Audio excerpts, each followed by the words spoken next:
예? 영지주의까지 했구나.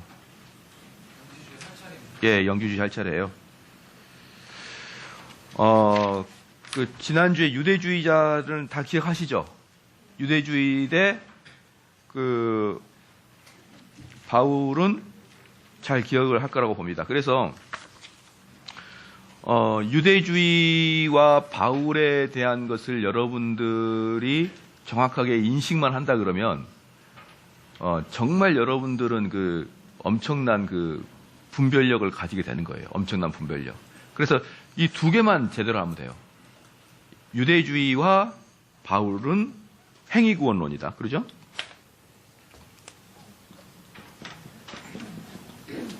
유대주의와 바울은 행위구원론의 싸움이다. 행위구원론에. 이걸 좀 보고요. 그 다음에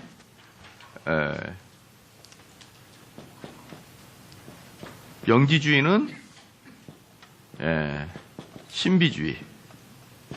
이 두 개만 알면은 여러분들은 모든 이단은 다 여기 두 개에 걸려 있어요. 다 걸려 있고 이 두 개만 알면은 우리는 신앙생활을 하는데 아주 선명한 기준을 가지게 되는 거예요. 선명한 기준. 이 두 개는 이 두 개는 어떤 종교든지 기독교 안에도 포함되어 있어요. 포함되어 있는데 그것들을 여러분들이 어떻게 빼느냐에 따라서 참된 기독교가 보이는 것이죠. 그러면은 이제 오늘 잠깐 더 유대주의와 영지주의, 유대주의와 바울을 조금만 더 공부하고 지난주에 복습 차원에서 공부하고 지나겠습니다. 이 유대주의자들은 그리스도인이다 아니다? 그리스도인이다. 그리스도인이다는 것을 여러분 알아야 돼요. 이것을 여러분이 착각하게 된다 그러면 이 핵심을 놓치는 거예요. 그러니까 유대주의자들은 성경에 나와 있던 바리새들이 아니에요. 예수님을 십자가에 못 박은 그런 사람들이 아니고 예수님을 따랐던 사람이에요. 그러니까 이들은 주로 교회가 어디에 있었습니까? 예루살렘 교회에 있었던 애들이에요. 예루살렘 교회. 그러니까 예루살렘 교회 애들은 어때요? 유대인들이 개종한 상태예요. 유대인들이 개종한 상태의 교회가 예루살렘 교회란 말이죠. 그러니까 예루살렘 교회는 거의 대부분 유대인들만 있는 것이죠. 그러나 확실한 건 뭐냐면 기독교인이라는 것은 여러분이 분명히 알아야 됩니다. 기독교인. 이 기독교인들이 그 다음에 이제 이들에게 베드로가 환상 중에 체험했던 게 뭐냐 그러면 각종 동물이 하늘에서 이렇게 보자기에 싸서 내려오잖아요. 그러니까 그것을 먹지 않겠다. 그러니까 하나님께서 내가 정하다고 하는 것을 너가 왜 부정하다고 하느냐라고 이야기하잖아요.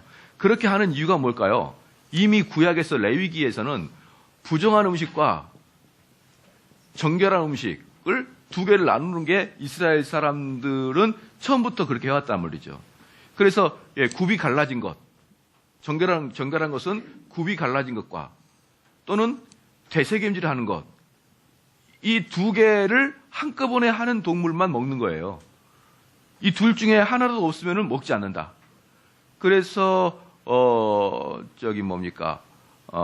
소는 갈라졌고 되새김질 하잖아요. 소 먹죠. 그러면은 염소는요? 염소 안 갈라져.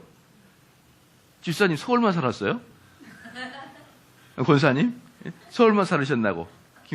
왜 이렇게 염소 갈라졌지 않았나요? 안 갈라졌어요? 갈라졌잖아요, 염소. 그러니까 염소 고기를 당연히 먹어야죠. 되새김질하고. 양 먹어야 되고. 돼지 왜요? 되새김 안 하잖아요. 그렇죠. 낙타 되새김 하잖아요. 낙타. 발은 어땠죠? 발? 여러분 낙타 발 한 번도 안 봤죠? 그러니까 그 동물원 가면 자세히 좀 보란 말이에요. 혹만 보지 말고. 발을 보면은 옛날 발이 꼭 뭐가 생기냐면 옛날 호빵 있죠. 옛날 호떡. 옛날 호떡이라고 파는 거 있잖아요. 두툼해가지고 말랑말랑한 거예요. 뭐 납작한 거 말고 두툼한 거 말랑말랑 꼭 그렇게 생겼어요. 그래서 이 발이 이렇게 큰데 이게 말캉말캉해요.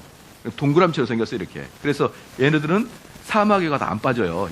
이게 만약에 소 같은 발이면 푹푹 빠지겠죠, 사막에서. 그러니까 얘는 안 빠게 돼 있다. 그래서 다리가 넓어서 안 먹어요. 안 먹어. 다리가 넓어서 안 빠져요. 그렇기 때문에 낙타를 못 먹는 거예요. 굽이 안 갈라졌으니까. 그 다음에 원숭이. 못 먹죠. 원숭이는 손이잖아요. 손. 사자. 못 먹어요. 사자는 발톱. 그러니까 이 발가락같이 생긴 건 다 못 먹는다고요. 그렇죠. 그러면 왜 이들이 아주 철저하게 레위기에서는 아주 긴 장을 통해서 먹지 말 것과 먹을 걸 다 구별해 놨거든요. 자, 이것이 뭐냐 그러면 너희가 이스라엘 백성이 하나님의 선택된 백성이라는 것을 증명해 주는 게 그것들을 부정한 것들을 먹지 않는 거였어요. 하나님의 선택된 것인 것을 증명하는 것. 그러니까 그들은 음식을 먹을 때마다 나는 하나님의 선택된 백성이라는 걸 깨닫게 되겠죠. 음식을, 네 친구랑 먹어도 내 친구는 돼지고기를 먹어. 근데 나는 돼지고기를 안 먹어요. 왜? 나는 선택된 백성이니까. 그러니까 이스라엘 백성은 처음부터 부정한 음식에 대해서 절대 먹지 못했어요. 우리로 말하면 이들이 부정한 음식을 먹지 않는 것은 뭐랑 똑같냐면 우리로 말하면 어떤 정도의 파괴력이냐면 오직 예수 그리스도만으로 구원받는다랑 똑같다 말이에요.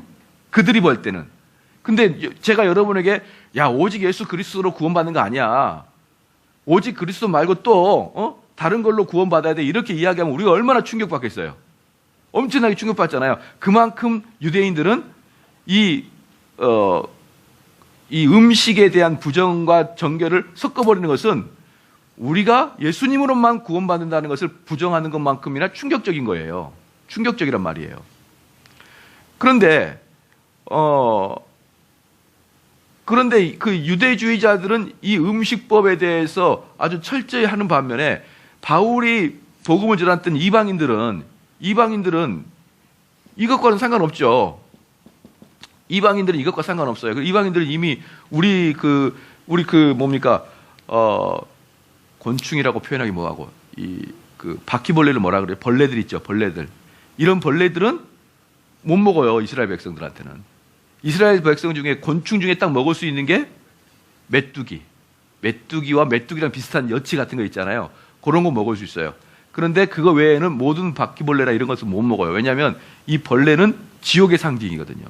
죽음과 어둠 속에 있는. 예? 그렇기 때문에 바퀴벌레, 전갈, 예? 뭐 요상한 것들. 개구리 먹습니까? 안 먹습니까? 개구리도 안 먹어요. 그러니까 이 개구리는 육식동물도 아니고 이 파충류를 안 먹어요. 그건 레위기니까 여기까지만 하고, 어쨌든 안 먹은 게 많은데 그들은 그 안 먹는 것이 선민 사상에 대한 증표거든요. 근데 그걸 무너뜨린단 말이죠. 그러면 이 사람들은 참아낼 수가 없는 거예요. 그 대신 이방인들은 다 이미 중국 가면 뭐만 빼고 상다리만 빼고 다 먹잖아요. 중국 사람들은. 이방인들은 다 먹어요. 다 뭐 발가락이 있건 없건 뭐 급이 갈라지건 안 갈라지건 되새김하고 상관없이 다 먹는데, 이 유대주의자 관점으로 바울은 이방인들을 선교하지 않았다. 그리고 베드로도 이미 그것에 대한 체험을 했다. 그렇죠? 그런데 이 사람들만 있는, 유대인들만 있는 교회에는 어때요? 그 법칙이 지켜지고 있었어요. 그 법칙을 굳이 깰 필요가 없었단 말이에요. 그 중에 하나가 뭐였죠? 할례였단 말입니다. 할례. 그 중에 하나가 할례. 그러니까 할례하고 부정결한 음식과 정결한 음식을 먹지 않는 것은 유대인들에 대한 아주 표상이었어요. 그런데 유대인들만 있는 교회에서는 그것을 금지할 필요도 없고 뭐 할 필요 다 똑같이 하고 있었으니까. 그렇죠? 그때 유대교에서 기독교로 개종한 그 유대인들도 여전히 태어나면 8일 만에 할례를 했어요. 그러니까 그들에게는 그걸 하지 마라, 하라 이런 말할 게 없는데, 바울이 복음을 전한 이방인들 교회 가보니까 이건 고기를 다 먹어요. 이방인들과 같이 식사했죠. 베드로가. 그러니까 예루살렘에서 몇 명의 유대주의자 내려오자 베드로가 피해버렸잖아요. 그때 베드로가 뭘 먹고 있었을까요? 아마 이방인들이 먹고 있었던 것도 다 먹고 있었을 거예요. 고기랑 이런 돼지고기도 먹고 바퀴벌레도 먹고 뭐 그랬을 거예요. 그러니까 이런 것들을 먹다가 유대주의자들이 오니까 도망가 버린 거예요. 이게 얼마나 엄청난 일이었냐 이 말이에요. 우리의 입장에서는 별것 아니지만 그 당시에는 엄청난 일이었단 말이죠. 그러니까 이 사람들이 보기에 너무나 혐오스러운 거예요. 베드로도 혐오스럽고 할례를 하지 말라고 하는 그 바울도 혐오스럽고, 혐오스러우니까 이들이 했다는 건 뭐냐면, 야 너희들은 예수 믿는 걸 우리도 좋아. 우리도 믿잖아. 예수를 믿자. 응? 그런데 우리는 거기다가 이런 것들을 지켜야 될 거 아니야. 율법을 준수해야지. 너희들이 그래야, 그러니까 이게 율법을 준수하지 뭐냐면 먼저 너희들이 뭐가 돼야 되지? 유대인이 돼야 되지. 왜 그럴까요? 유대인이 돼야 뭐가 되니까? 구원을 받으니까. 자, 구약에서도 이방인들이 유대교로 개종했다 안 했다? 개종했잖아요. 이 구약에서도 유대인으로 개종했어요. 그렇기 때문에 근데 문제는 뭐냐면 그들이 이방인에서 유대인으로 개종하려면 뭘 해야 됩니까? 할례를 해야 돼요. 그 이유가 무엇일까요? 너희가 먼저 유대인이 된 다음에 구원이 이루어지는 거예요. 유대인의 사고는 항상 그거 있는 거예요. 유대인만 구원을 받는 거예요. 그렇기 때문에 너 이방인들조차도 구원을 받으려면 유대인이 돼야 되는 거예요. 그렇죠? 그러니까 그거랑 똑같은 생각으로 너희들이 바울의 전도를 받았지만 너희들이 유대인과 똑같이 되어야 그 다음에 구원이 있는 거예요. 그렇기 때문에 믿고 그 다음에 율법을 지키면 다른 말로 유대인이 되면 그러면 또 이런 다른 말로 참 유대인이라고 표현할 수도 있고 참 이스라엘이라고 표현할 수 있어요. 너희들이 이렇게 되면 뭐가 되는 거예요? 구원을 이룬다 이 말이죠. 구원을 이룬다. 이게 지금 유대주의자들이 하는 이야기고 그 다음에 바울은 뭐라고 했습니까? 여기에 대해서. 자, 믿고 그 다음에 구원을 얻고 그렇죠. 그럼 너희들이 구원을 얻으면 기쁨으로 율법을 지킨다는 거예요. 기쁨으로. 여기서는 항상 중요한 게 기쁘고 자원하는 마음이에요. 율법이. 그런데 현대 한국 교회는 뭐가 없냐 그러면 바로 요게 없어요. 요게. 율법을 지키라는 게 없어요. 율법을 지키라는. 그래서 이걸 뭐라 그러냐면 반율법주의라고 그래요. 반율법주의. 이것을 강조하지 않는 교회들 있잖아요. 율법을 강조하지 않는 교회를 반율법주의라고 한단 말이에요. 그렇죠? 이 반율법주의 왜 나오냐면 워낙에 믿고 율법 지키고 구원하라 이것에 대해서 매우 심각하게 생각했던 사람들이 율법만 얘기하면은 그냥 도드라지게 그냥 그런 그 사람이죠. 그래서 이런 사람들 반율법주의라 그러는데 바울이 얘기했던 건 믿고 구원받고 율법이에요. 자, 유대주의자 했던 것이 믿고 율법으로 구원받는 것이죠. 자, 그때 뭐만 다르다 했습니까? 요것만 요렇게 바뀌다 그랬죠. 요것만 이렇게 바뀌어요. 그래서 절대로 이단들은 절대로 하나님 말씀을 거부하자 그렇게 하지 않아요. 절대로 이단들은 우리가 예수 그리스도만으로 구원받는 것은 이상하다 이런 말 안 해요. 다 똑같이 이야기합니다. 다 똑같이 이야기하는데 뭐만 다르면 됩니까? 순서만 바꾸면 돼요. 순서만 바뀌면 이단이 된단 말이에요. 그렇죠? 그래서 이제 제가 지난번에 설명했어요. 이 믿는 것, 율법을 지키는 것, 구원 이건 너무 이제 먼 미래다. 응? 먼 미래이기 때문에 좀 가까운 미래로 이것을 환원해 보면 뭐예요? 우리가 믿고 그 다음에 열심을 내고 그러면 은혜를 받는다는 거예요. 이게 여러분들이 이걸 알아야 되는 것이에요. 믿고 열심을 내면 은혜를 받는다. 예? 근데 원래는 뭡니까? 믿고 은혜 받으면 열심을 낸다는데 여기 바뀌는 거예요. 여기 바뀌어요. 그래서 너가 아직도 마음속에 그 뜨거움이 없는데 계속 어떻게 하면 된다? 박수를 계속 치고 노래를 계속 부르면 어떻게 되는 거예요? 뜨거운 은혜가 내려오는 거예요. 뜨거운 은혜가. 그러니까 이것들이 여러분들이 보기에는 아무것도 아닌 것 같지만 제가 보기에는 이것들의 새끼들이에요. 이것들의 아류들이다. 그래서 이 사역을 집행하는 사람들은 궁극적으로 유대주의자들이에요. 유대주의자들. 궁극적 관점으로. 그러니까 그들은 믿음은 무엇으로 말미암아 나죠? 시작. 믿음은 무엇으로 말미암아 나죠? 그래. 믿음은 들음에서 나고 들음은 하나님 말씀이잖아요.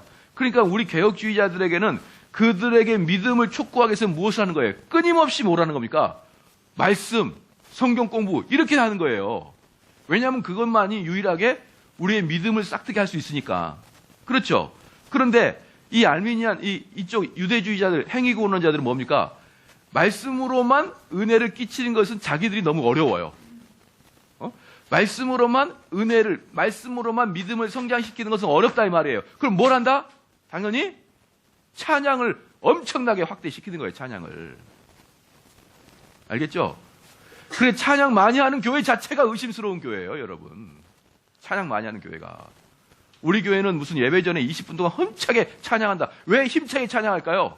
정신을 아리까리하게 하려고요. 아리까리하게. 예? 그리고 그냥 찬양하게 되면 여러분 찬양은 절대 은혜의 수단 아닌 거 아시죠? 김선희 집사님 찬양은 은혜의 수단 아닌 거 아시죠? 은혜의 수단은 뭐죠? 말씀, 성례, 기도잖아요. 그럼 찬양은 은혜의 수단이 아니에요. 근데 많은 사람이 그럽니다. 삼성제일교회 가서는 은혜를 못 받겠어. 나는 찬양에 특별히 은사가 많고 은혜를 받는데. 나는 찬양으로부터 특별한 은혜를 받는데. 그런 사람이 있어요. 찬양은 여러분 은혜의 방편이 아니에요. 찬양은 무엇의 방편이에요? 은혜는 위에서부터 내려오는 것이고 찬양은 밑에서 올려보내는 거예요. 그러니까 찬양으로 여러분이 은혜 받는 거 아니란 말이에요. 알겠죠? 찬양은 하나님께 우리가 올려드리는 것이죠. 그래서 제가 그때도 말씀드렸잖아요. 우린 예배 드릴 때 찬양과 올바른 정신과 헌금을 하나님께 올려보내고, 그렇죠? 하나님 말씀과 축도를 내려받는 거예요. 그런데 많은 사람들이 이 원리를 모르니까 하나님 말씀으로 사람들이 믿음의 성장과 은혜를 받기가 어려워요. 사실은 제일 어렵죠. 그거 하기가. 그럼 제일 쉬운 게 뭐예요? 노래로 그냥 한 30분 동안 그냥 노래로 깔아버리면 어때요? 사람들이 눈물을 흘린단 말이에요. 눈물을. 그런데 사람들이 그 눈물을 뭘로 착각하고 있는 거예요? 은혜로 착각해요. 그렇기 때문에 이게 위험한 게 뭡니까? 은혜를 받지 않았는데 은혜를 받았다고 생각하니까 은혜를 추구하지 않게 되는 거예요.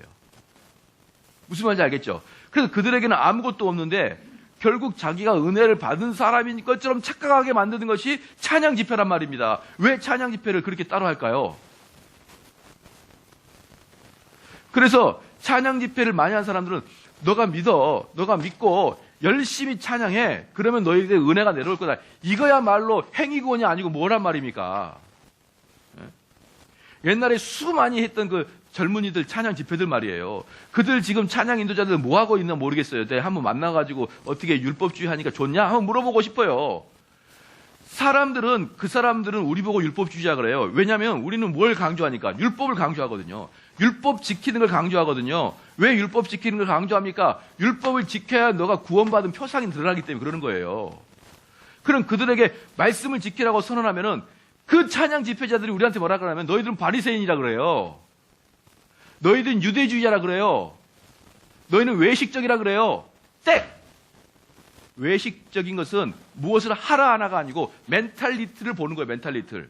이 외식적이고 율법적이고 행위적인 것은 무엇을 하고 안 하고의 문제가 아니라 먼저 멘탈이 어떻게 되느냐. 믿고 열심히 하고 은혜 받고 이 순서가 유대주의란 말이에요. 이 순서를 여러분 잘 알아야 되는 거예요. 아시겠죠? 그래서 수많은 그 찬양 집회 인도자들이 우리를 보고 유대주의자라 그래요. 우리를 보고 바리새인이라 그래요. 여러분 바리새인 누구예요? 바리새인 그러면요. 많은 사람들이 장로님이나 목사님들을 바리새인이라고 그래요. 말만 하고 안 하는 사람. 근데 바리새인의 진짜 바리새인이 뭔 줄 알아요? 바리새인 진짜면은 그거 아니에요. 바리새인들이 왜 말만 하고 지키지 않았습니까? 자기도 다 율법 지켰는데. 바리새인들이 얼마나 율법을 잘 지켰어요. 행위로 본다면 바리새인만큼 더 하겠느냐고 우리 주님께서 말씀했잖아요. 그러니까 바리새인들은 말만 하고 말을 지키지 않는 게 아니고 바리새인이 뭐냐면 자기 스스로 정의롭다고 생각한 자예요. 정의롭다고 생각한 자. 이게 바리새인이란 말이에요. 이게. 그렇죠? 수많은 젊은이들, 너희들 말이야. 너희들 젊은이들. 사회가 이러면 안 됩니다. 그놈이 바리새인이라고. 니나 똑바로 살아라. 니나. 지는 뭐 집에서 게을러 퍼져가지고 잠 늦게 자다가 오후에 일어나가지고 엄마한테 촛불이나 들러갈래. 이러면서 이 가는 놈이 뭔 바리새인이지 그게 뭔 인간이에요. 지나 똑바로 살아라고. 지나. 옛날에 제가 말씀드렸잖아요. 우리 386 세대 때 말이에요. 데모 많이 했잖아요. 386 세대 때. 이때 나가서 사람들 양키 호홈 외쳤단 말이에요. 미국인들 빨리 집에 가라. 양키 고홈 외치면서 나이키 신고 했어요. 그게 제정신이냐고. 끝나고 가서 맥도날드 먹고. 정말 저는 그들을 보고 혐오해요.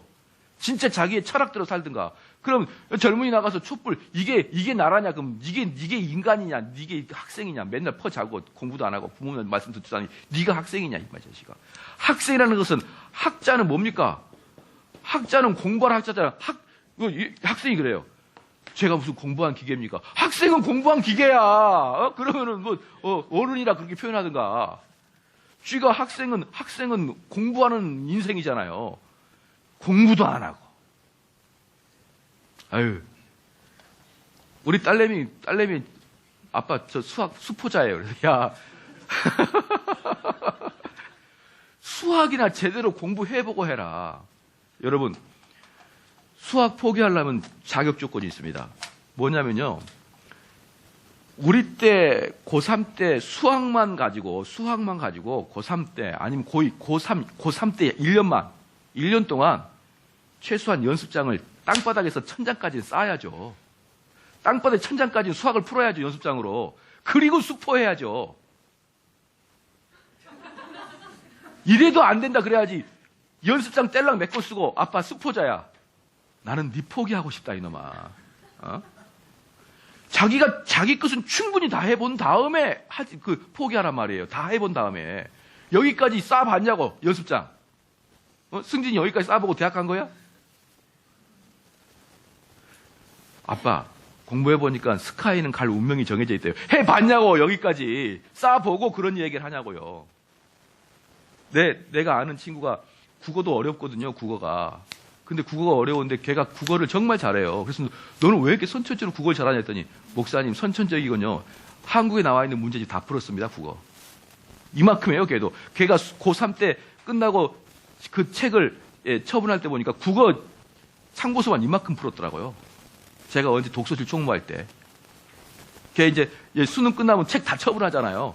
그때 보니까 국어 참고서만 이만해 문제집만. 이만큼 하고 대학 가냐 이 말이에요. 요만큼 하고. 예? 요 국어만. 그렇게 한 다음에 아빠 나는 국어가 안 돼요. 나는 수학이 안 돼요. 그리고 이야기해야 될 거 아니에요. 근데 뗄룩 매끈 풀어놓고 아빠 수학이 안 돼요. 수포자예요. 아빠 저는 원래 언어에 안 되잖아요. 영어 안 돼요. 똑같아요. 니네들이 무슨 국가를 향해서 박근혜를 향해서 나가라 그러니 너희들은 어떤 놈이냐 너희들은 도대체. 당연히 하나님의 섭리로 박근혜는 퇴진 오케이. 근데 저는 그 박근혜 퇴진 오케이 그 떠나서 너희들은 뭐 하는 사람이냐 말이에요. 젊은 애들. 너희들은 그만큼 퇴진하라고 요구하고 목소리 높일 만큼 너희들의 삶에서 게을리지 않고 정직하게 살아왔냐고요. 아유 정말 내가 답답해가지고 박근혜 가는 것은 저는 좋게 생각해요. 박근혜가 퇴진한 것은 오히려 좋아요. 저는 우리나라의 미래를 위해서. 그런데 퇴진하라고 소리치는 사람들 너희들 말이야. 제대로 하고 있냐 이 말이야. 나는 퇴진하라고 할 만한 자격을 갖고 퇴진하냐 이 말이에요. 집에 가서는 얼마나 게을러 빠져가지고 엄마는 네 인간 때문에 내가 못 살겠다 그 말 듣고 와가지고 정의로운 척 다 하고. 그게 누구예요? 바리새인이라니까요. 그게 바리새인들은 정의로운 자들이에요. 지금 어디에 있는 광화문에 촛불 들고 있는 대다수의 애들 바리새인들이. 자기나 좀 돌아봐라. 자기나. 알겠죠? 바리새인이 뭔지 알겠죠? 여러분들은 바리새인들 절대로 교회에서 장로님이나 왜냐하면 바리새인들의 특징이 첫 번째 바리새인 특징은요 그 당시에 엘리트였어요. 두 번째 바리새인들은 그 당시에 존경받았어요. 왜? 정의로우니까. 젊고 엘리트니까. 세 번째 뭡니까? 결혼 대상의 1등 조건이었어요. 바리새인들이. 되셨죠? 이 세 가지 조건 장로님 됩니까 안 됩니까? 누가 장로님 결혼 대상 1등이에요. 이미 늙으셨는데. 무슨 목사가 결혼 대상 1등이에요. 젊고 엘리트고 정의로운 자들. 얘네들이 바리새인이에요. 그래서 틀린 거 딱딱 지적하고 지는 지 마음을 온통 썩어 있으면서. 알겠죠? 이게 바리새인이에요. 그 유대주의자도 잘 기억하세요. 유대주의자도 어떤 게 유대주의자냐? 요 순서대로 나가는 사람이 유대주의. 그 유대주의자는 대부분 어디 있는 거예요? 찬양 집회 인도자들이에요. 찬양 집회 인도자들. 부흥사들. 저기 뭡니까? 저기 오살리 기도원에 가면 거기 있는 인도자들. 옛날에 경북 어디를 여행 갔더니만 분명히 오살리 기도원이 파주에 있거든요. 근데 거기도 오살리 기도원이라고 요만큼 간판이 있더라고. 자세히 보니까 오살리더라고. 오살리 나는 오산리 기도원인데 여기는 오살리 기도원인데 이렇게 각지에 오살리 기도원도 있고 거기서 여러분들에게 예배를 인도했던 사람이 다 행위고 오는 자들이에요. 열심히 기도하면 뭐 한다? 열심히 찬양하고 열심히 기도하면 뭐 한다? 하나님 복 주겠다는 거예요. 하나님 응답하겠다는 거예요. 열심히 기도하면 하나님 응답하겠다는 거예요. 성경 어디에 그런 말이 나옵니까? 하나님의 응답이 여러분의 기도의 열심에 따라 달라지나고요? 웃기는 소리 하지 마세요. 그런 놈들이 이놈들이에요. 자, 이단 많아요, 적어요? 이단이 많아요, 적어요? 많죠. 저번에 제가 어떤 목사님이 설교를 할 때 바디메오 설교를 하더라고.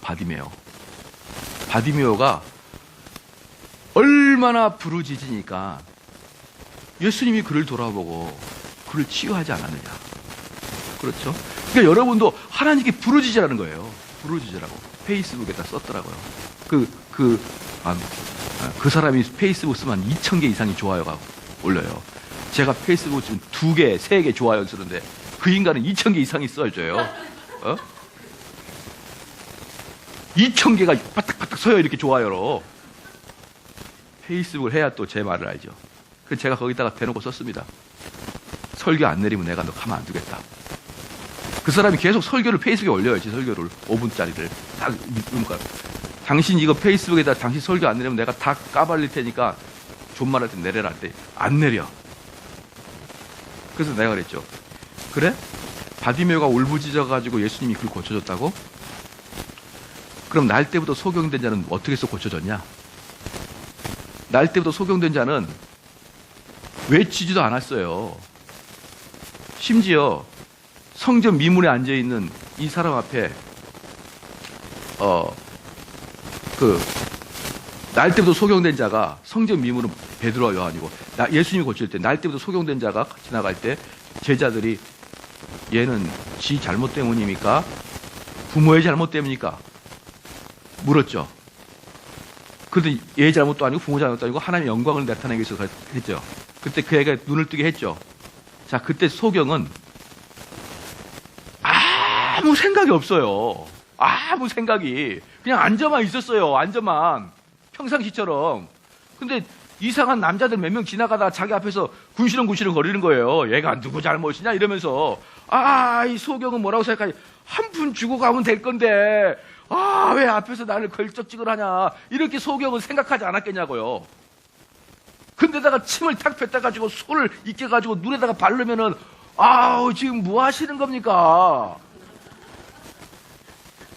그 사람이 무엇 때문에 눈을 뜨게 됩니까? 아무것도 안 했잖아요. 나 그거 설명하라고 그랬어요. 그 목사한테. 이거 설명하라고. 소경 바디메오처럼 우리가 울부짖을 때 주님이 응답하신다 그러면 그 38년 된 병자 또 성전 미문에 앉았다가 베드로와 요한에게 고침받은 자들 베드로와 요한에게 고침받을 때 한 푼 줍시오라고 했죠. 베드로와 요한에게 고침받을 거라고 상상도 못했어요.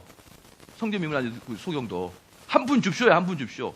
걔는 무엇을 했기 때문에 고침을 받았느냐? 내가 써놨어요. 댓글을. 하도 내리라고 몇 번 경고를 줘도 안 하길래. 그리고 제가 그거 딱 한 다음에 개인 메시지 보냈어요. 한 번만 더 설교 올려봐라. 내가 당신 설교 쪽쪽 내가 다 태클 걸 테니까 앞으로 올리지 마라. 그리고 지금까지 안 올려요. 2년이 지났는데. 2,000명이 이거 맨날 척척척 웃져요. 척척 웃져. 우리나라 대형 교회 중에 한 교회 목사한테 한 번만 당신 이런 설교하면 내가 교리적으로 다 공격해 줄 테니까 내가 당신 인격을 봐서 내가 개인적 카톡을 보내는 거다. 내 댓글 달면은 당신 글 수천 명 보는데 당신 인격 때문에 내가 댓글 달아주는 거니까 앞으로 올리지 마라. 그래서 또 제가 삼성제일교회 목사인 줄 알고 와가지고 협박이 들어왔어요. 조심하라고 나한테. 여러분 바디메오도 하나님이 바디메오가 부러지기 때문에 바디메오를 고치는 게 아니에요. 그러면은 뭐가 되는 거예요? 하나님의 은혜는 내 행위에 따라 달라지는 거예요. 내 행위에 따라. 그렇죠. 그럼 하나님이 우리에게 은혜를 준 게 아니라 하나님이 우리에게 빚진 거예요. 왜? 아이고 정대호야 저렇게 부르짖는데 그 부르짖은 걸 보니까 안 해주면 내가 너무 미안한데 이렇게 돼버리잖아요. 그렇기 때문에 그것이야말로 신성을 모독하는 겁니다, 여러분. 하나님은 여러분이 부르짖는 것과 부르짖지 않는 것을 상관하지 않고 하나님의 자의적인 원하시는 선하신 뜻대로 말미암아 여러분을 임의대로 고쳐주시는 거예요. 하나님께서. 믿으시죠? 요것이 바로 이단이에요. 이단. 여기 이단. 그러니까 저처럼 이야기하는 것이 성경의 정통이고 보편적인 기도원이나 보편적인 교회에서 성도들의 믿음을 끌어올리려고 야단 법석인 것들은 다 이단이란 말이에요. 그것들은. 집사님, 맞아요, 안 맞아요? 그 정교에서 그렇게 했습니까, 안 했습니까? 이단이잖아요, 그죠? 그런데 무슨 신천지를 욕할 자격이 있냐고요. 다 이단과 똑같이 살았으면서. 요 이단은 신천지는 이단이라 했습니까, 안 했습니까? 안 했어요. 얘네들은 이단을 아주 오묘하잖아요. 아주 오묘해가지고 우리들은 발견할 수 없잖아. 근데 신천지는 뭐라고 해요? 얼마나 무식해. 이만희가 오실 보혜사라. 너무나 깜짝 놀랄 일이잖아요, 그건. 그런 것들은 이단 축에는 못 껴요. 뭐죠? 사이비란 말이에요, 사이비. 이단들은 여러분들이 잘 깨닫지 못한 데에서 싹 드러나요. 딱 하나? 이 순서만 바꿔요, 순서만. 근데 이 순서만 바꾸는데, 승진아, 너 좋은 대학 가려면 뭐 해야 되지? 공부 열심히 해야지. 봐봐요. 좋은 대학 가려면 은혜죠. 은혜. 그럼 뭘 해야 되죠? 행위. 뭘 해야 되죠? 공부 열심. 공부 열심히 하면 그 결과로 좋은 대학 가죠. 그러니까 이 세상은 전부 다 행위구원론이에요. 여러분이 학교 때부터 여러분 선생님, 부모님께 들었던 모든 것들이 행위구원이란 말이에요. 세상은 행위구원으로 갈 수밖에 없는 거예요. 그렇기 때문에 여러분이 교회 안에서 은혜구원으로 바꾼다는 건 엄청 어려운 거예요. 어릴 때부터 행위구원에 여러분 자녀들한테 행위구원 시키고 있을 거예요, 지금. 내일을 미래를 위해서 네가 좀 준비해라. 배짱이와 같이 살지 말고 개미와 같이 준비하라. 이게 다 행위구원이잖아요. 다 내가 준비하고 다 내가 보험 들고 이렇게 해놔서 미래를 준비하고 미래를 행복하게 하는 거. 이 세상은 어쩔 수 없이 행위구원으로밖에 살 수가 없어요. 문제는 뭐냐? 여러분이 기독교인이어도 전혀 안 바뀐다. 그죠? 그러니까 오직 개혁신학을 오직 개혁주의를 빼고는 일반 복음주의나 이단이나 세상이나 전부 다 행위구원은 똑같다. 여러분 이런 말 있죠? 지성이면 이 행위구원이죠. 이단. 지성이면 감초이다. 그 여러분들 조상들이 뭐였어요? 지성이면 감초이라고 새벽마다 물 떠놓고 바닥바닥 기었어요. 누구한테 빈지도 몰라요. 뭔만 하면 돼. 지성만 하는 거예요. 지성만. 네? 그럼 감천. 내가 열심히 해서 하늘을 움직이겠다는 거예요. 네. 이것들이 인간의 본성이고요. 이것들이 바로 마귀가 우리에게 준 겁니다. 우리들 머릿속에 뭘 사라져버리게 하는 거예요? 은혜로 말미암아 구원받는 거 사라지게 하는 거예요. 자, 이러한 것들을 너무나 많은 교회에서 하고 있기 때문에 안 된다. 그러면 하나만 이제 마지막 물어볼게요. 그러면 우리가 믿고 율법을 지키고 구원을 얻는 사람들과 이 단체들과 연대를 해야 됩니까? 안 해야 됩니까? 연대를 시작? 안 해야 돼요. 안 해야 돼. 그래서 저희 교회는 다른 교회랑 연대를 안 해요. 하고 싶지가 않습니다. 걔네들은 전부 다 이렇게 하고 있으니까.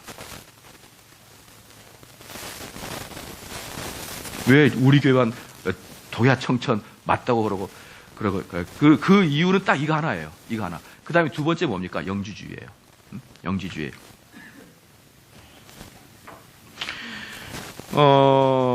이 영지주의는 요한 1서가 영지주의를 공격하고 있는 것입니다. 영지주의는 요한 1서가 영지주의를 공격하고, 거기다 하나 쓰십시오.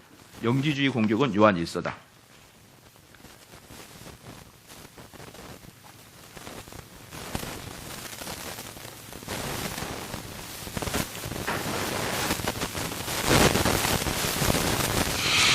그래서 영지주의는 이 율법주의는 상당히 많죠, 한국교회. 그죠? 그러니까 율법주의는 율법을 지켜라, 그렇게 하지 않아요, 지금은. 그 멘탈을, 그 논리적 흐름을 잘 파악하면은 대부분은 율법주의에 포함되어 있어요. 그 다음에 영주주의도 모든 율법주의가 들어가는 곳에 다 똑같이 그만한 양만큼 영주주의가 들어가 있다. 자, 봅시다. 영주주의는 그노시스예요. 그노시스에서 영어가 노우가 나왔어요. 노우. 깨닫는다, 안다. 그렇기 때문에 그노시스는 뭔가 깨닫는 것을 이야기하는 거예요. 뭔가 깨닫는 건데 어떤 깨달음을 이야기하느냐? 하나님이 직접 나에게 주는 깨달음. 그걸 추구하는 게 영주주의예요. 하나님께서 나에게 직접 주는 그 깨달음. 그래서 우리나라 교회 권사님들의 거의 대부분은 영주주의에 속해 있어요. 그것도 새벽에 열심히 기도하는 분들은 거의 대부분 영주주의다. 나는 기도 안 해 다행이네. 더 문제죠. 영주주의는 2단이나 되죠. 기도 안 하는 무신론자예요. 기도 안 하는 애는 무신론자라고요. 무신론자. 왜? 신이 없다고 생각하니까 기도를 안 하는 거예요. 그러니까 택선이 너 기도 열심히 하고 있니? 너 하루에 몇 분이나 기도해? 이틀에 한 번 꼴로? 승진이는? 잠자기 전에 유치원생이냐? 하나님, 나 오늘 하루도 잘 자고. 너무 귀엽잖아.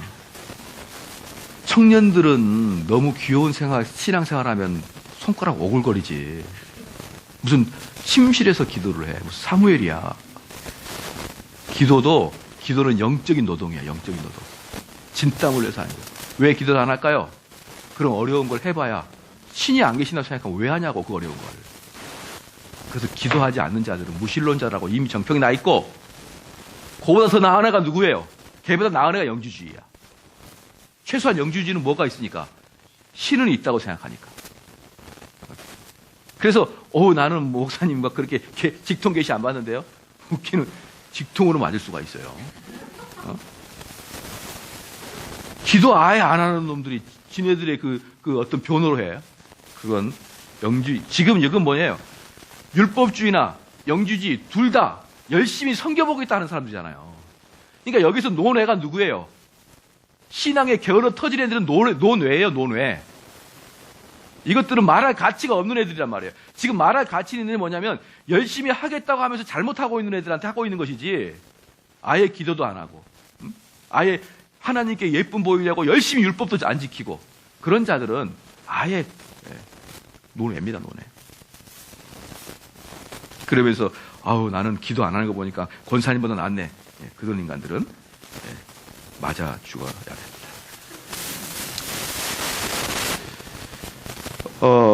그래서 이제 영주주의자들에게는 주로 깨달음이라는 이야기를 많이 해요. 깨달음. 얘네들은 깨닫고, 듣고, 깨우치고, 이런 이야기들 많이 하죠. 여기에 비해서 우리 개혁주의자들은 배우고, 확신하고, 이런 이야기를 많이 하는 반면에 영주주의자들은 깨달았다는 이야기를 많이 하는 것이죠. 제가 언젠가도 이렇게 말씀을 드렸지만, 꼭 보면은 그 젊은 전도사들 있잖아요. 젊은 전도사나 이제 막 목사 된 분들은 애들이 어리잖아요. 애들이 어리면 얘가 너무 이쁘잖아요. 너무 이뻐. 그걸 보고 뭐 한다고요? 하나님도 나를 저렇게 이뻐하겠지 라고 깨닫는 거예요. 그러니까 이 깨닫는 것은 뭐랑 상관없어요. 구원과는 상관없어요. 그런데 이렇게 자주 깨달아서 깨달은 걸로 이렇게 사역을 진행해 나가면 그들은 영주주의로 갈 확률이 많아요. 그들은 개혁교회들은 뭐 합니까? 열심히 배우는 거예요. 열심히. 자녀 보고 깨닫고 그러지 않고 열심히 배우는 것. 그것을 개혁주의의 특징입니다. 자, 성육신 교리를 무너뜨린 획책입니다. 자, 그러니까 요한일서 2장 한번 볼까요? 요한일서 2장.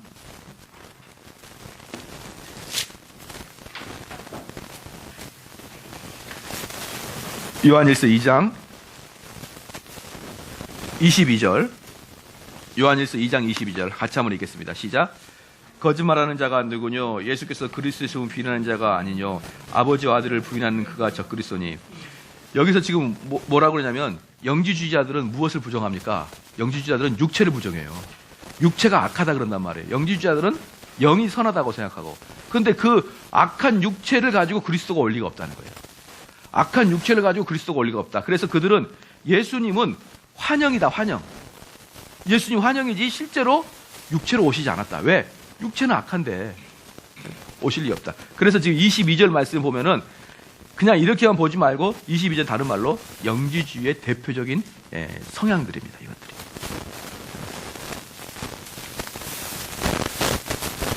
이들은 예수님은 단지 육신은 환상에 불과하다 그랬어요. 환상에 불과하다. 이것에 대한 사도 요한의 대답은 요한일서 4장입니다. 요한일서 4장 2절 3절. 요한일서 4장 2절 3절.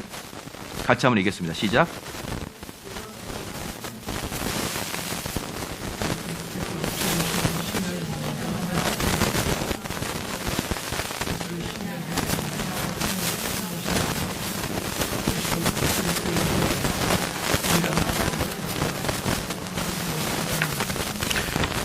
이들이 얼마나 영으로 깨닫는 것이 그냥 익숙하든지, 이게 이제 뭐냐면 예수님이 육체로 오신 게 아니고 영으로 왔다는 것이에요. 그러면 자 한번 봐볼까요? 예수님이 이 땅에서 이루신 그 여러 가지 이적과 육체적으로 하셨던 그 예수님의 일이 이들에게는 있어도 되고 없어도 되죠. 있어도 되고 없어도 되는 거예요. 예수님의 여러 가지 가르침과 예수님의 이적, 또 육체로서 고통받으심, 이것이 있어도 되고 없어도 되는 거예요. 이게 중요한 게 아니에요. 그냥 뭔만 중요한 거예요? 하나님과 나와의 관계에서 깨달음만 중요한 거예요. 이들은. 그러니까 이들이 육체를 부인하는 뜻은 뭐냐면 객관적인 팩트를 부인하는 거예요. 신앙생활 할 때도. 그래서 하나님 말씀을 꼼꼼히 공부하고 팩트적인 차원에서 이 공부를 해나가는 게 아니라 깨달아 버려요. 깨달아. 이번에 어디 신방 갔더니 그런 얘기를 하더라고요. 그 교회, 그 어머니 다닌 교회 목사님이 집을 팔으라 그랬대요. 집을 팔아라. 왜? 지금 집을 파는 기운이 자기한테 느껴진다는 거야. 지금 집을 팔아야 되는 기운이 느껴진다는 것이죠. 그게 뭐예요? 육체적 팩트는 아무것도 없어요. 왜 팔아야 되고, 얼마에 팔아야 되고, 이런 게 아무것도 없는 거예요. 그냥 뭐예요? 영적으로, 지금 팔아야 돼. 지금 팔아야 돼. 이것만 있는 거예요. 그러니까 그걸 또 따푹 받아듣고 팔아요. 이게 영지주의란 말이에요. 육체적, 객관적 사실은 아무것도 고려하지 않아요. 오직, 그렇지. 하나님께서 나에게 직접 말씀하시는 거, 요것만 깨닫는 거예요. 요것만. 그러니까 지금의 그 뭐예요? 지금의 영지주의는 뭡니까? 기도해보고 결정을 딱 하고 말아가는 이런 것들 있잖아요. 뭐, 앞뒤 문맥 없어요. 하나님 나에게 지금 하시라는 것보다. 이렇게 진행을 돼가는 거예요. 객관적인 팩트, 육체적인 사실, 역사적 사실에 대해서는 뭐예요? 고려하지 않습니다. 오히려 그런 걸 고려할 때마다 뭘 하는 거예요? 믿음이 없다고 생각하는 거예요. 믿음이 없다고. 봐봐요. 여러분, 교회를 질 때,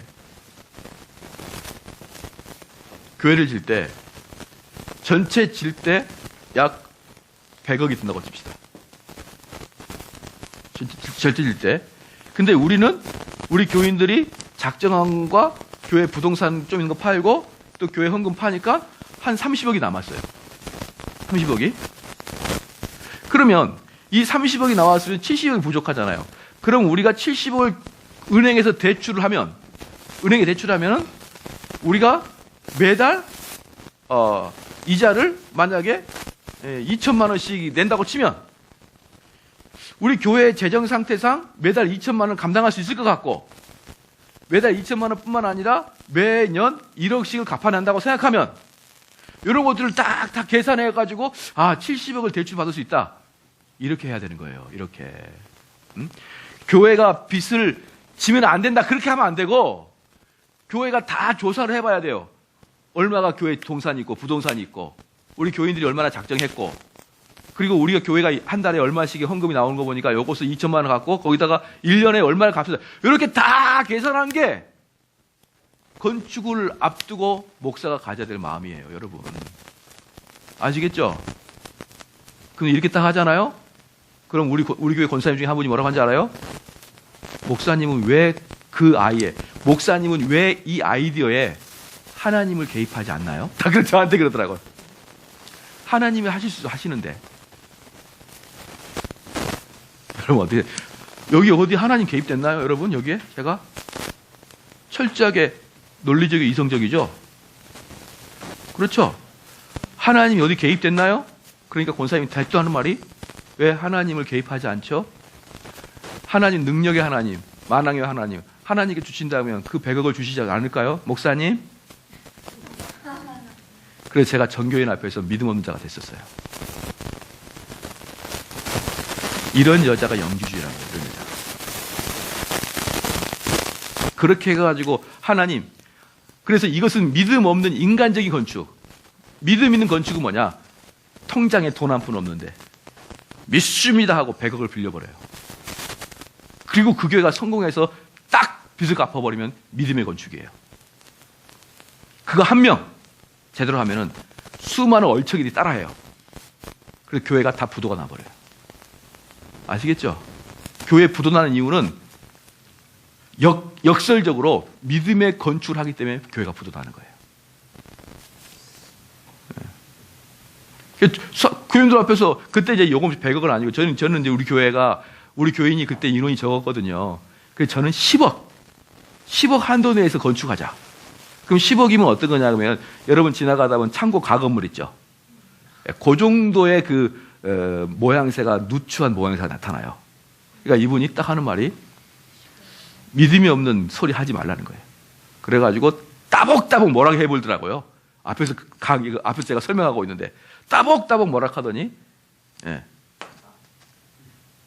교인들의 마음을 선동하여 10억짜리 폐지되고 지금 이 큰 교회가 나온 거예요. 그리고 그분은 떠나버리고 에이 기분 나빠 이러면서 믿음 없는 목사님한테 못 듣겠다 이렇게 떠나버리고 자기가 헌금을 갖다가 10억 하기로 작정해놓고 떠나버리고 없어요. 이거 어디 갔지? 이거 큰일 났네. 저희 교회 한 몇 년은 풍전등화였었어요. 그렇게 자기가 이 건축만 하게 되면 자기가 10억에다가 플러스 알파 모자라면 자기가 다 하겠다. 그리고 그 다음 주부터 안 와요. 이미 이 교회는 땅을 다 파고 지하 다 하고 1층 올라가고 있는데 그분이 안 나오겠다고 선포하고 안 나와버리는 거예요. 어쨌든 그분 때문에 이렇게 돌 건물이 올라. 그러니까 이런 건물들이 뭐예요? 이런 건물들이 결국은 이런 식인 것이 믿음의 건축이다라고 말하는 것이 뭐예요? 바로 영지주의입니다. 전혀 현실을 고려하지 않는. 하나님이 하신다 그러면은 기적을 일으킨다는 것. 이러한 것들이 물론 하나님께서는 그러죠. 그런데 하나님을 가지고 노는 거 아니에요? 이건 결국은 내가 일 다 저질러 버리고 하나님이 이제 알아서 하세요. 그래가지고 엄청난 많은 교회가 지금 좀 덜해요. 1900년도 후반, 2000년도 초중반까지 어마어마하게 많이 부도났습니다. 교회 어마어마하게 그냥 줘 먹었어요. 누가? 이단들이 하나님의 교회들이 다 주워 먹었어요. 하나님의 교회들이. 이게 무슨 슬픈 현상입니까, 여러분? 이게 영지주의가 얼마나 한국 교회에 많이 팽창되어 있는지 알아요. 근데 우리 주님 뭐라고 했습니까? 너희가 망대를 질 때 계산하지 않냐 이 말이에요. 너희가 망대를 질 때 돈을 계산해보고 짓지 않느냐 이 말입니다. 망대를 질 때 돈으로 계산해보고 짓지 않으면 중간에 멈추면 얼마나 부끄러운 일이라고 우리 주님께서 말씀했잖아요. 근데 우리 주님같이 건축하면 믿음 없는 건축이에요. 그냥 무조건 없어도 무조건 지르고 보는 거예요. 될 걸 믿습니다. 지금은 통장 안에 아무것도 없지만 주님께서 그냥 부어줄 걸 믿습니다. 그럼 누가 죽어나는 거예요. 다들 교인들 죽어나니까 역설적으로 교인이 떠나버려요. 그런 교회들을. 그러면 딸랑 몇 명 앉아가지고 이거 이제 부도 처리 딱 끝나는 거예요. 끝나는 거예요. 제가 알고 있는 교회도 여기랑 가까운 교회 중에 하나도 괜찮았거든요. 막 성장하고 있었거든요. 근데 그 교회가 그냥 은평 쪽에 신도시 한다고 들어와가지고 땅 30억, 건물 40억, 총 70억을 다 빚졌어요. 무슨 맨 땅에 해드겠어요. 그러니까 어때요? 터져버린 거예요, 맨 땅에. 300명 넘던 교인 다 떨어져 지금 150명 안 하고. 지금 내일 모레 하고 있는 거예요. 넘어가려고. 왜? 한 달 이자가 한 달에 있는 교회 재산보다 더 많이 나와버리니까. 저 그런 교회 도와줘야 안 도와줘야 돼요? 안 도와줘요. 정신 바짝 차리게. 우리가 인수를 하든가. 다 그리고 넘어진 거예요. 여러분 이게 뭐 때문에 그런 줄 아십니까? 영지주의예요. 영지주의. 영지주의의 피해.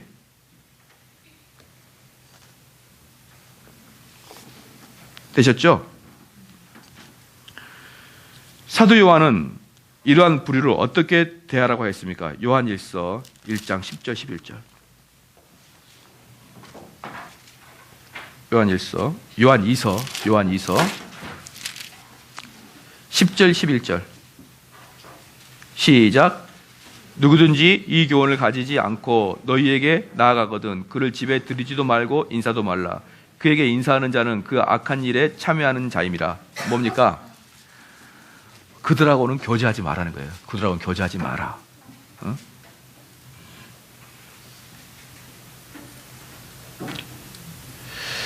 그 사도 요한 때 그 당시에도 유럽은 목욕탕이 있었어요. 목욕탕이. 사도 요한이 있을 때도 목욕탕이 있었단 말이에요. 그때 그 지역에 영지주자들이 많아가지고 세린투스라는 그 영지주자가 목욕탕에 들어오면 요한은 그냥 나갔어요. 왜? 요한하고 같은 물탕에 앉고 싶지 않다. 아니, 요한이 그 이단하고는 같은 물탕에 앉고 싶지도 않다. 인사도 안 해요. 근데 지금의 현대의 아이콘은 뭐예요? 평화죠. 나랑 비록 생각이 달라도 품어주고 이해하고 이것을 제일 좋게 여기잖아요. 근데 성경에 뭐라고 합니까? 인사도 하지 말라고요. 인사도 하지 말고. 품어주긴 뭘 품어줘요?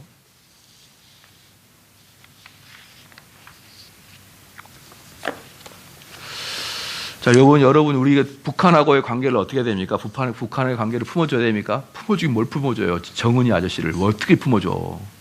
품기는 너무 뚱뚱하잖아. 그냥 자꾸 그들과 대화하자래. 여러분 대화해가지고 그 정권을 넘겨줄까요? 난 이해가 안 돼요. 너무나 착한 병에 걸렸어요. 한국 사회는. 아니 김정은하고 봐봐요. 김정은이 핵폭탄 포기하기 위해서 대화한다고요? 그 핵폭탄 만들려고 그 북한에 엄청난 재산을 투자했는데, 자, 그러면 그 사람과 대화하면은 어떤 결과가 나타날까요? 우리 재정 중에 1년에 몇 조 줄 테니까 포기해라. 이렇게 나오지 않겠어요? 우리나라가? 그들이 핵폭탄 괜히 만들었냐고요. 이 죽을 꼽이라고 외국에 그렇게 압박을 받아가면서 핵폭탄을 만들었는데 대화하고 소통한다고 우리가 한민족인데 이러면 쓰겠나? 우리 포기하세요. 그러면 저거 뚱뚱한 김정은이가 당신 말 들어보니까 내가 괜한 일을 했네요. 내가 주 앞에 회개할게요. 핵폭탄 철수 이렇게 하겠냐고요. 김정은이 뭐랄 것 같아요? 보나마나 이거 철수할 테니까 1년에 몇 조씩 바쳐. 그럼 네? 그럴 거예요. 북한과 소통? 지금 대통령 후보들 전부 다 북한과 소통하겠대. 아이고, 안 됩니다. 안 돼요. 북한과 소통 안 돼요. 안 돼요. 북한은 어떻게 해버려야 됩니까? 시작? 그것도 안 되고 엄청난 외교적으로 압박을 해가지고 모든 걸 차단시켜버려야 돼요. 모든 걸 차단시켜버리면 석유 한 방울 안 나가면 그날로 끝이에요. 북한은. 중국에서 석유, 그러니까 트럼프가 중국을 그렇게 막는 게 중국에서 밸브를 잠가버리면요 끝. 그러면 그날로 핵폭탄 포기하겠다 다 하고 기름을 달라. 그 대신 우리한테 재정을 좀 달라. 그러면 유엔에서 줄 것이고 미국에서 줄 것이고 한국에서 좀 주면 돼요. 그러면. 근데 우리가 대통령이 직접 가가지고 김정은한테 소통하자 그러면 김정은이 뭐라고 하겠냐고요. 너희가 일단 매년 20조씩 우리한테 상납해라. 그러면 우리가 그동안에 이 핵폭탄 만들라고 우리 인민들이 다 굶어 죽었다. 응? 이런 이사지 핵폭탄을 포기하지. 그렇게 나올 수밖에 없는데 대통령 후보자들이 전부 다 소통하겠대. 김정은이하고. 차라리 내가 대통령 되겠다. 그런 두뇌 가지고. 여러분, 이단들하고는 소통도 하지 마세요. 우리랑 사상이 같은 애들하고는 요한이 말했잖아요. 인사도 하지 말라고. 왜 그런데 왜 그렇게 소통이니 인사니 품어주니 이해니 이런 이야기를 너무 많이 하자고요. 지금 현대가. 여러분, 정의를 앞세우지 않고 평화를 앞세우면요 전부 다 뭐가 됩니까? 다 타협합니다. 이 나라가 평화롭게 지내려면요, 평화롭게 지내려 그러면 우리의 힘을 키운 그 결과로 평화가 돼야 되지, 목표 자체가 평화가 되면 타협이에요. 타협. 그래서 이단들하고 하나님 말씀이 틀린 자들하고 타협을 할 생각까지 하지 마세요. 그럼 아니 평화를 유지하려고 생각하지 마세요. 평화 유지하려면 여러분 분명히 타협하게 되는 것이에요. 이단들하고는. 그 너무나 현대들 보면은 너무나 좀 답답해요. 제가 보면은 이 포스트 모던에 물들어가지고 전부 다 목사님은 아유 참 내가 가슴이 아프네 정말. 왜 목사님은 남들 그렇게 비판합니까? 왜 비판하면 안 되니 내가? 왜 그렇게 포스트 모던에 물들어가지고 남 비판하는 걸 그렇게 싫어합니까? 제가 언제 남의 인격을 비판했는데 그들의 신학을 비판한 거죠. 그들의 잘못된 교회 사상을 비판한 거 아닙니까? 그럼 이 비판을 안 하면은 지난번에 제가 저희 교회에서 재밌는 일이 뭐냐면 첫 번째 정대호 목사 설교 좋대. 설교 좋아요. 두 번째 방언도 열심히 해요. 자, 이 두 개가 언밸런스 하잖아요. 안 맞잖아요. 제 가르침을 좋아하면 방언을 싫어해야 되는 거예요. 왜 근데 제 가르침을 좋아하고 방언을 싫어하지 않을까요? 시작. 제가 방언에서 구체적으로 비평하지 않으니까 그러는 거예요. 그러니까 여러분들은 제가 말하는 것만 아는 거예요. 우리 사람은 지식적으로 타락되어 있기 때문에 제가 말하는 것만 아는 거예요. 그래서 제가 개혁주의적 설교를 하고 가르침을 줘도 저를 좋아하고 동시에 방언도 좋아하는 경우가 많단 말이에요. 근데 제가 방언을 확실히 비평해보면 어떻게 되는 거예요? 아, 그때야 깨닫는 거예요. 그럼 말아요. 방언을 내가 확실히 깨버리면 방언은 정말 이 세상에서 지금 현재 안 된다라고 할 때 그럼 당장 모세가 이 전에 있던 교회 목사님이 방언을 주장했고 이 교회에 있던 사역자들이 방언에서 엄청난 하나님 은혜라고 했단 말이에요. 그럼 제가 방언이 성경적으로 옳지 않다 그러면 이전에 목사님들 다 부정하게 된단 말이죠. 그럼 이 사람이 듣고 있다가 이들을 내가 비평한 것처럼 느끼게 된단 말이에요. 이들을. 그러나 여러분 잘 들어보면요. 저는 이들을 구체적으로 비평한 게 아니라 방언을 비평한 것이고요. 방언을 비평해야 여러분 참된 길이 어딘지 안단 말이에요. 그냥 좋은 것만, 복음 바른 것만 전파하는 게 아니라 바르지 않는 것을 같이 전파해야 된단 말이죠. 그렇죠. 마찬가지로 우리가 북한과 잘 살아보자. 얼마든지 좋은 말이죠. 그럼 어떻게 잘 살 것이냐라고 객관 강론으로 들어갈 때는 그들과 소통해서는 안 된다라고 구체적으로 말이 되지 않으면요. 지금의 사람들은 전부 다 소통으로 갑니다. 이단들 전부 다 소통으로 가요. 로마 카톨릭 대화로 갑니다. 근데 여러분 대화가 되냐고요. 저는 그것에 대해서 너무나 회의적입니다. 너무나 회의적이에요. 우리 교단들이 나눠질 때가 많죠. 교단들이 나눠질 때가 A파, B파 나눠집니다. 이들이 이제 이미 우리가 장로교 총회가 10월 달이거든요. 10월 달 총회가 있기 전에 이미 교단 안에서는 교파가 나눠질 것은 이미 예상이 돼요. 이미 예상이 됩니다. 싸우고 난 너희랑 같이 못해. 그리고 그 해 총회는 그걸 정식으로 나누는 그냥 객관적인 장소예요. 그런데 그렇게 총회가 수없이 나눠질 때 얼마나 많은 사람들이 모여서 소통했는지 몰라요. 근데 제가 지금까지 목사가 되고 총회와 노회를 섬길 때 갈라지로 마음먹었는데 소통해서 합친 경우를 단 한 번도 못 봤어요. 대한민국 공화국 안에 그것도 교회 목사들 안에 그래도 소통이 안 되고 이미 갈라질 건 갈라지는데 김정은이랑 소통이 된다고요? 이단과 소통이 된다고? 로마 카톨릭과 소통이 된다고요? 여러분 왜 그렇게 어리석고 어린 아이와 같습니까? 목사들도 소통이 안 된다니까요. 목사들도 자기들이 이미 마음 먹고 나눠지기로 마음 먹으면 절대로 화합하는 경우가 없어요. 저는 이 나라 사람들이 너무나 얘들 같아요. 우리 저기 승현이 앉았지만 승현이와 같은 정도의 수준이에요. 초등학생 수준. 잘 살아보자. 예? 우리 착하게 살자. 우리 서로 유의하고 살자. 북한과 소통하자. 남북의 화합을 하자. 저는 그렇게 말하는 것 자체가 혐오스러워요. 혐오스러워. 그만해라. 됐다. 그렇죠. 그러면 대선에서 간단하게 이렇게 하면 되는 거예요. 중국에 있는 일자리를 5천 개 이상 다시 한국 갖고 오겠다. 얼마나 단박하고 좋아요.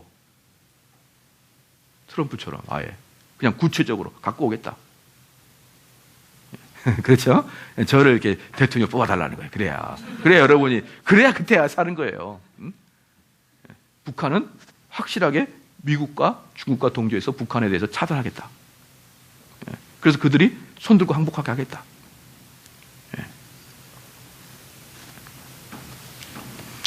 그렇게 되는. 그래서 여러분 여기서 보면은 그럼 우리는 어떻게 해야 되는가에서 디도서 1장 11절, 디도서 1장 11절.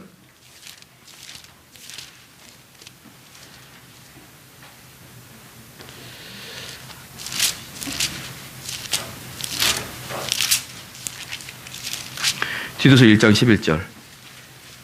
같이 한번 읽겠습니다. 시작. 저희의 입을 막을 것이라 이런 자들이 더러운 일을 취하려고 마땅치 아니한 것을 가르쳐 집들을 온통 엎드려 치는다. 그런 사람들의 입을 아예 막아버리고. 그렇죠? 13절 시작. 이 증거가 참되도다. 그러므로 내가 저희를 엄히 꾸짖으라. 이는 저희로 하여금 믿음을 온전케 하고 엄히 꾸짖어야 되는 것이고. 디도서 2장 1절 시작. 오직 너는 바른 교훈에 합한 것을 말하며. 네. 그러니까 우리는 있어요. 잘못된 교리를 이야기한 사람들한테는 엄히 꾸짖고 입도 열지 못하게 하고, 아까 요한 사도가 이야기했듯이 그들하고는 인사도 하지 말고, 그리고 뭐예요? 나는 바른 교훈만을, 바른 교리만을 이야기하라. 이게 사도 바울과 사도 요한이 했던 말이거든요. 그럼 여러분들이 이 신앙생활을 갖고 있다는 것은 현대 포스트 모더니즘에 물들어 있다는 것과는 다르다는 것을 여러분 깨달아야 돼요. 깨달아야 됩니다.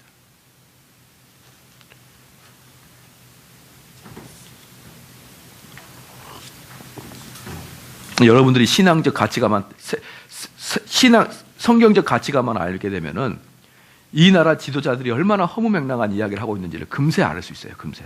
그러니까 선거가 하고 싶지가 않은 거예요. 나의 소중한 한 표가 너무 아까워. 근데 올해 할까 지금 싶어요. 몇 년째 안 하다 보니까 이거 좀 해야 될 것 같다는 생각도 드는데,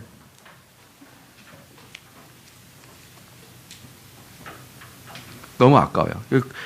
후보들이 이야기하는 거 보면 정말 너무나 아이들 같고,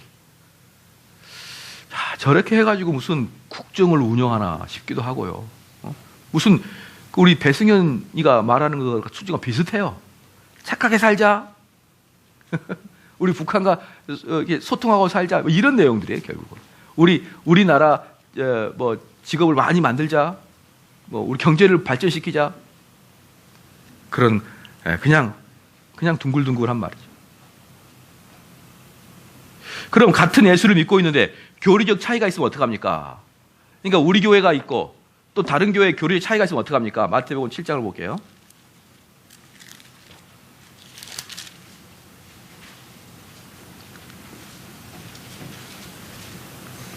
마태복음 7장 22절 23절 같이 한번 읽겠습니다. 시작. 그날에 많은 사람이 나더러 이르되 주여 주여 우리가 주의 이름으로 선지자 노릇하며 주의 이름으로 귀신을 쫓아내며 주의 이름으로 많은 권능을 행치 아니하나이까 하니리니 그때 내가 저에게 밝히 말하되 내가 너희를 도무지 알지 못하니 불법을 행하는 자들아. 무슨 말이에요? 지금 22절에 뭡니까? 다 주님을 섬기고 있는 자들이잖아. 다 주님을 섬기고 있는 자들. 네? 그러나 거기에도 분명히 불법을 행하는 자들이 많아요. 그럼 그 불법을 행했다는 뭡니까? 바르지 않는 교훈을 갖고 있다는 말이에요. 그들하고는 다시 바울 서신에 가면 인사도 하지 말라는 거 아니에요. 인사도 하지 마라.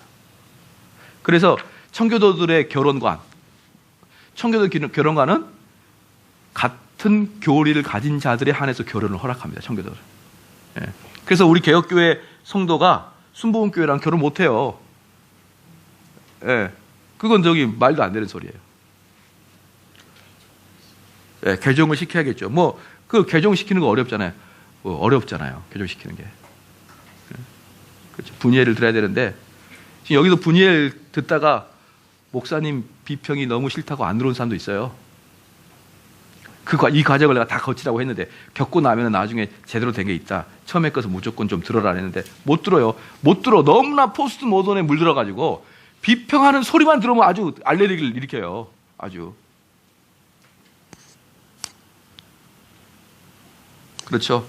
그래서 우리는 같은 신앙 색깔을 갖고 있는 자와 결혼하는 것입니다. 같은 기독교는 말할 것도 없고, 불신자들은 말할 것도 없고, 불신자와 결혼하는 것은 아예 우리 승진이도 있고 앞으로 민우도 있고 아직 결혼 안 한 사람이 있는데 결혼할 때 불신자다. 목사님 그러나 전도회에서 어떻게 하면 안 될까요? 전도회에서 결혼하든가 말든가 스님한테 주례 받든가 말든가 난 생각 안 쓰려니까 나한테 이야기하지 마세요. 저한테 와가지고 목사님 이 사람의 결혼 나한테 이야기를 하지 말란 말이에요. 왜? 나긴 주례도 안 쓸 거고 우리 교회에서 결혼도 못 할 거고 절간에서 할 거니까. 불신자와 결혼은 아예 입 밖에도 저한테 꺼내지 마세요. 그리고 두 번째 순복음교회 입 밖에도 꺼내지 마세요.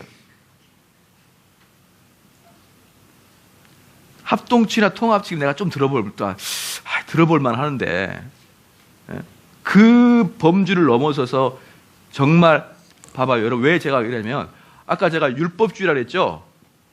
율법주의를 이제 다음에 볼 텐데 이것이 이제 교회 역사 중에서는 펠라기우스라 그래요. 펠라기우스라 그러고 그 후배를 갖다가 알미니우스라 그래요. 알미니안. 아시겠죠? 이게 다음에 여러분이 교회사 때 배울 거예요. 이걸 배우면 되는데 요 율법주의 후손이 펠라기우스, 알미니우스예요. 나는 알미니안을 따르겠다라고 공식적으로 주장하는 교단이 순복음교회, 감리교회, 성결교회예요. 어떻게 우리랑 같이 됩니까 이게? 틀리대.